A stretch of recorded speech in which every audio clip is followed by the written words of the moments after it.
Sir మనం చూస్తున్నాము చాలా సందర్భాల్లో అంటే ప్రాపర్ ఫైనాన్షియల్ ప్లానింగ్ లేకుండా ఇల్లులు కొనేయడము, అపార్ట్మెంట్లకి ఎంతంటే అంత పెట్టి డబ్బు కొనేయడము, ఆ తర్వాత ఈఎంఐ కట్టలేని పరిస్థితుల్లో లే ఆఫ్స్ కానీ ఇంకేదైనా రీజన్ వల్ల జాబ్ లాస్ వల్ల వీళ్ళు ఈఎంఐ కట్టకపోగానే ఈఎంఐ కట్టకపోగానే బ్యాంక్స్ చాలా ఒత్తిడి చేస్తూ ఉంటాయి ఫర్ రీపేమెంట్ ఆఫ్ దట్.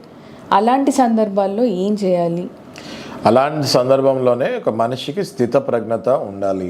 అంటే దేనికి కుంగిపోకూడదు. కష్టాలు వచ్చినప్పుడే కదా మీరు ఎదుర్కోవాలి, సుఖాలు వచ్చినప్పుడు మీరు ఎదుర్కొనడానికి ఏముండదు. ఒక బౌన్సో 2 బౌన్స్లో 3 బౌన్స్లో అవుతాయి. 3వ బౌన్స్ అవ్వగానే బ్యాంకు దాన్ని నాన్ పర్ఫార్మింగ్ అసెట్ కింద పరిగణించి వెంటనే నోటీస్ ఇస్తాం జరుగుతుంది. 13(2) నోటీస్ అనేది మీకు ఒకటి పంపిస్తాం జరుగుతుంది. తర్వాత 13(4), 14 ఆ తర్వాత ఆక్షన్కి వెళ్ళిపోద్ది. 13(2) నోటీస్ వచ్చినప్పుడు మీరు దాన్ని సీరియస్గా తీసుకొని ఒక అడ్వకేట్ దగ్గరికి వస్తే 3 బౌన్స్లు అయినా పర్వాలేదు, వెంటనే మేము వెళ్ళి మళ్ళీ స్టే తీసుకొని మీ పరిస్థితి ఏంటో కనుక్కొని కోర్టు వారికి అది వివరించి కొంచెం టైం తీసుకొని మీకు ఈఎంఐ కడటానికి లేదా మళ్ళీ ఆ ఈఎంఐని రెగ్యులరైజ్ చేస్తానికి మేము మా ప్రయత్నం ముమ్మరంగా చేస్తాము. చాలామందికి అలా చేస్తాం కూడా జరిగింది.